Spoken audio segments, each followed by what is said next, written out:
Bottom zonsundu lo nguJola umphako wamqengebe inkomo zibomvu ithole lomthwakazi wathi negama lami ke libe lindivuma ukuba ndinguJola ndingumajola yanda ndiphuma phaa kulaa mhlaba waseQonce okuzalwa but kodwa ke inkaba yam iseCumakala eMgwani.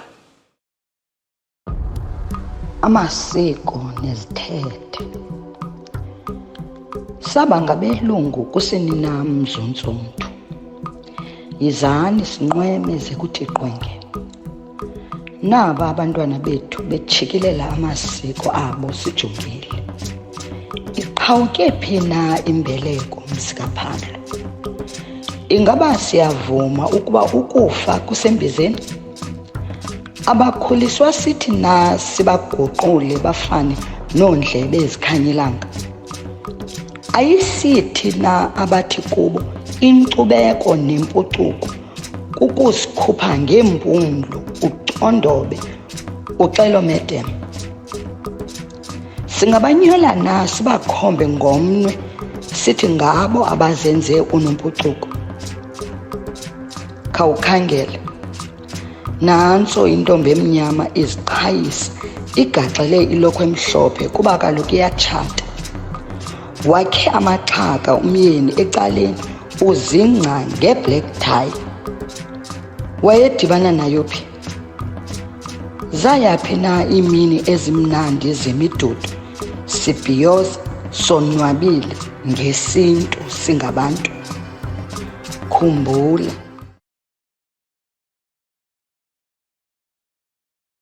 namhlanje ke inkqubo yethu ayizofana nolu hlobo besidla ngoyenza ngalo ngoba namhlanje ndizophendula imibuzo yenu ngolu lwazi ndiye ndalufumana apha kule nkqubo xa simane sithetha nabantu sifuna ukwazi nzulu ngesintu sakwantu. Ningalibali ke bantu bakuthi ukuba nithenge nalapha ihudi masiyembo sifake ubuzo bakho kwalapha ucace uzazi nokuba ngowaphi. Masiqale ke kodwa. Umbuzo wokuqala ebesithi ukuba ngabaphi abantu bokuqala ukufika apha eMzantsi Afrika. Xa sesiyibalayo ke kodwa sesithetha ngohlobo sasifundiswe ngalo. Abantu abamnyama bamigrate xolo ngoyibiza ngesilungu ngoyibiza ngegama lemboleko. Bamigrate from Central Africa and East Africa baza apha eMzantsi Afrika. Bafika kukho abathwa apha. Lilonke ke abantu bokuqala ukufika apha eMzantsi Afrika ngabathwa. Ngokwembali ke kudla ngokuthiwa ukuba abathwa yayingabantu abazingelayo. Imbabala yonke lanto. Kuthe kofika abantu abamnyama bafunda lukhulu kwabantu abamnyama ngokuba ngokwemfuyo nokutyala ke ukutya oku kwenzele bakwazi ukuphila bangabe besokola ngomane bezingela. Umbuzo wokuqala lo ebenzama uphendula ke. Ndizawuya kowesibini. Hayi kodwa lo wesibini ukahlekise kancinci. Kuyabuzwa apha umuntu uyakwazi udubula inkomo. Masihlonipheni bantu bakuthi. Kaloku xa sesicingayo ke ngoku umkhono wekati lo esetyenziswa ngamabhulu ekutshabalaliseni izizwe zakuthi.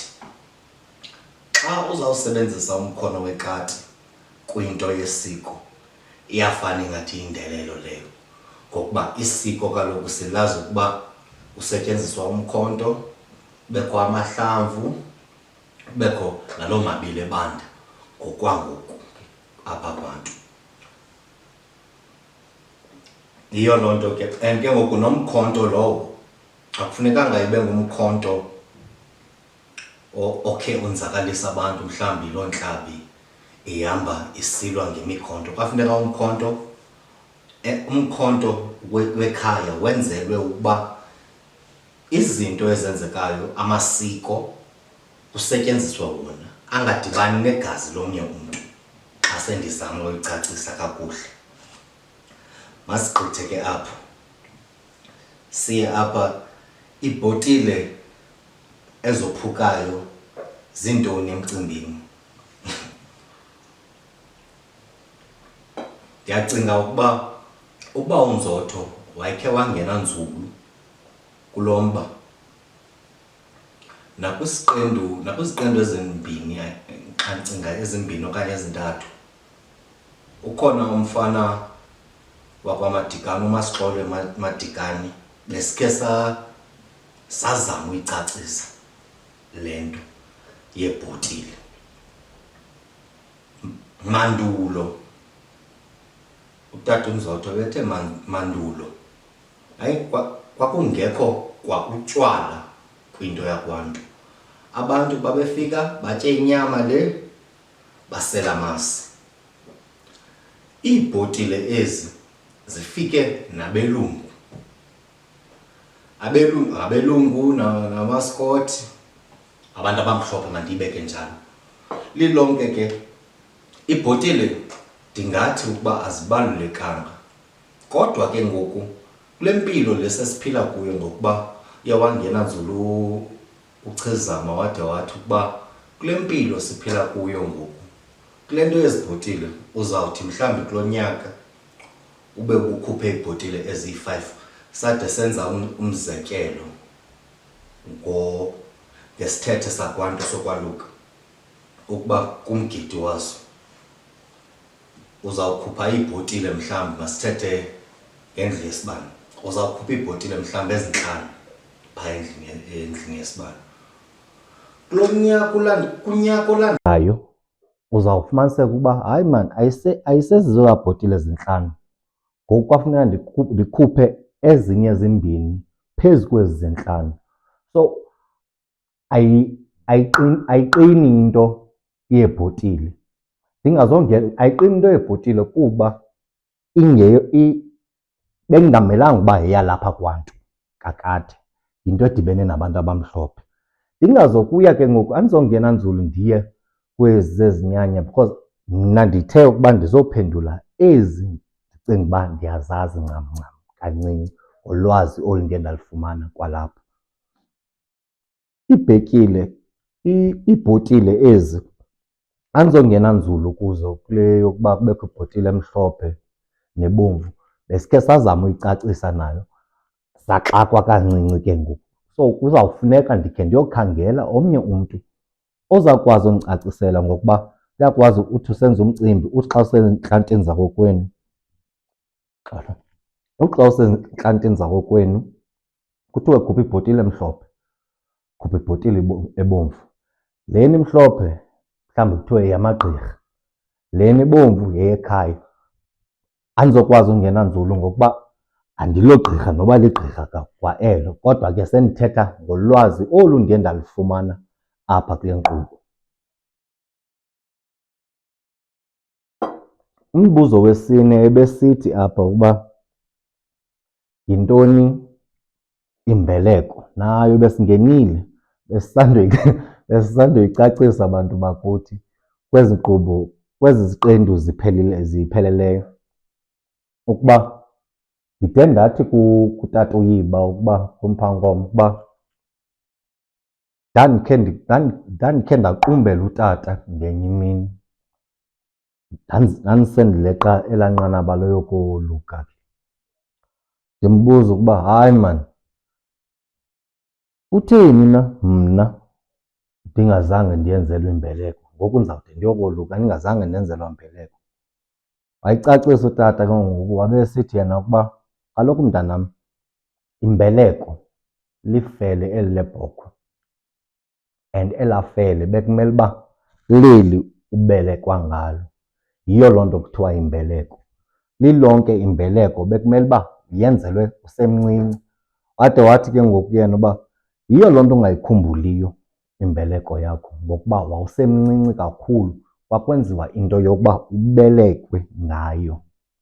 Ndiyathemba ke kodwa uba niyacacelwa apho, ngoba besikhe sayithetha noba uYiba, sasikhe sayithetha, ingathi khona ithethwa ngoojolo okokoko le nto. Sasikhe sayithetha Ewe, kwisiqendu sesine okanye kwesihlanu. Kwisiqendu sesine okanye sesihlanu sithetha noBawu Jola. Xa ndimbizayo ke mna ndithi Chief, ukwahlala phaa kufuphi ePhakamisa, ukwahlala kufuphi nam phaa ePhakamisa xa sendigodukile ke ndiya kulaa mhlaba waseQonce. Kuthiwa libhayi lomntana. Ayengekho amabhayi, babengekho abelungu. Imbeleko yayisenzelwa into yoba kuzokwazi kwenziwa ibhayi lobeleka umntana. Yiyo le nto ke ngoku yayisenziwa ngeli xesha umncinci ukhule ungayazi noba ubuyenzele yona imbeleko. Sizothi ke thina ngoku kweli lethu ithuba ngofuna into yoba ningafani nathi, yonke into yakho uyiqonde nganye into yoba into ethile utata ebendenzele. Saye sanikhulisa ke ngoku nini into yoba sithi siyenza imbeleko nibe senibhadlile, uyazi into yoba hayi utata ebendenzele into ethile. Usuka kwakhe embelekweni undenzele intambo utata, usukile entambeni wenza into ethile, okanye emveni kosuka kwaloo ntambo uye wayenza utata imfukama. Ezo nto uzibona ke ngoku wenzela into yoba ungahambi uxoxiswa ngamagqirha, kuba kaloku apha eMampondomiseni ngumzi wamagqirha. Okokuqala into endifuna uyithetha, kukho amagqirha angenantsimbi apha ekhaya, kukho into ekuthiwa zimboni apha ekhaya, into ezilala zivuke nento zingenantsimbi. Camako Mandibulele tata, mna ndiphendule kakuhle kule yembeleko and ndatsho ndavelelwa kakuhle. Ndiyayibona nayo indlela ukuba kwakutheni ukuba ndenzelwe ndisemncinci yona imbeleko, ngohlobo ndibekela ngalo. Ewe, ndiyavuma uba okanye no, at least ibilibhayi lam eli bekumele ndenzelwe ndisemncinci. Ndiyabulela ngolo hlobo. Ndiyathemba imibuzo yenu ndikwazile uzama uyiphendula ncam ncam, kodwa ke ayithi loo nto ukuba sanobuza eminye imibuzo. Ningayibuza phaa kwi-comment section. Ningalibali ke ulayikha niphinde nisubscribe ukuze sikhule. Sawuvuyiswa luncedo lwenu bantu bakuthi. UQamatha azasigcine, athumele izidalwa zemimoya zincokole nathi ethongweni, izilo zisikhusela. Camako Mzimkhulu. Xa siqokombela ke bethuna, mandiphendule nje imibuzo emithathu besikhe sayibuzwa. Umbuzo wokuqala ubusithi, xa umuntu efuna ukwehla emzimbeni usebenzisa ntoni na? Hayi ke, ingathi nibuza imibuzo ibiseyiphendulwe, kuba lo umbuzo ndiwazi kahle uMvelase wayewuphendule kwisiqendu sethu samashumi anesibini esithi kusetyenziswa i-guava leaves xa ufuna ukwehla emzimbeni. Ndiyakhumbula ndaphela isiqendu esiyandisithi hayi nam ndizothenga ezo guava leaves. Zaye ndizithenge ke bethuna ndikhanti ndisebenzise, kodwa ke sezindiphethwe nangumkhuhlane ndizixelele into yoba ndizozithenga i-guava leaves.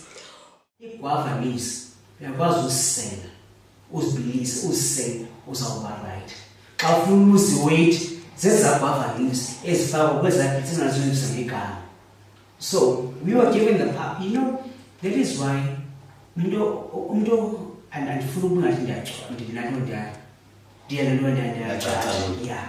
Kodwa when the colonization happened, we lost our power as black people because singabantu bomgquba sasinikwe yonke into sasiyidinga, sasiphila, saqhathwa nasavuma uqhathwa. Omnye umbuzo obukhe wabuzwa into yoba xa umntu ene-stress angasebenzisa ntoni na. Ndizawudibanisa ke lo mbuzo wesibini nombuzo wesithathu. Owesithathu ubusithi xa ungumntu soyibiza njani ngesiXhosa, onesiluma, umntu ohlala onesiluma usebenzisa ntoni na. Ngoko ke ndizophendula umbuzo we-stress nowesiluma. Kwi-stress ke nakwisiluma kusetyenziswa i-peppermint leaves. Nasi mandithi ndibonise zona. Peppermint leaves nazi bendikhe ndayozithenga nam, kuba kaloku ndifumanise uba i-peppermint leaves ezi zinceda kwa kwi-flu le. Njengoba nisiva nani ivoyisi yam into yoba ayiseyiyo leya itswinayo indwebileyo, inayo indawo engathi yeyakamaJola yanda iyabhesa. Okay, igwagwa i-peppermint leaves ezi ke zinceda kwa kwehlisa isisu. Ndiyivile nam leyo ndaqonda ke ndizoyisebenzisa. Uyazibilisa ke zoyi-2 ezi leaves ndizithethileyo, i-guava leaves ne-peppermint leaves. Ziyabiliswa uzifake ubusi okanye islice sakho sehani. Yaxhomekeka ke uba into zakho uzithanda kanjani na. Ngoko ke mandiphinde nditsho, i-guava leaves zinceda ukwehlisa umzimba. Niyawukhumbula ke uba umvela sebekhe wathetha wathi zikwangovitamin C. Uba ufuna ubaleka emayezeni otya ivitamin C, balekela phaa kwi-guava leaves zakho, uzibilise, wehle umzimba, ufumane nevitamin C. Wenza into zimbini ngale nto iyi-1. Uba ufuna ukwehla isisu sakho, ndikhe ndibona abantu xa besela amanzi, ngakumbi apha emantombini, xa sisela amanzi sifake ilemon, kufakwe i-mint leaves. Ngoku ubonisa into yoba abantu kudala beyazi into yoba ezi mint leaves ziyasebenza ukwehlisa umkhapha. Nam ke ndizawutsho ndingene kuzo. Ndiyathemba ukuthi siyiphendulile ke yonke imibuzo yenu. Oh, endiyilibalayo, bekhe kwabuzwa uba xa ufuna ulala, uba ungumntu ongakwazi ulala, umntu onestress, uhleli ucinga kakhulu, peppermint leaves bethunani, kuthiwa ziyayinceda loo nto leyo. Ndiyathemba ke ukuba imibuzo yenu yonke siyiphendule kwesi siqendu sethu sanamhlanje. Ndim intombi yakwaJola, ndithi sobonana kwakhona kwisiqendu esilandelayo. Camagu Msontsundu. Phina iimini ezimnandi zemidudu sibhiyoza sonwabile ngesintu singabantu. Khumbula Msontsundu, eli ixesha lelethu.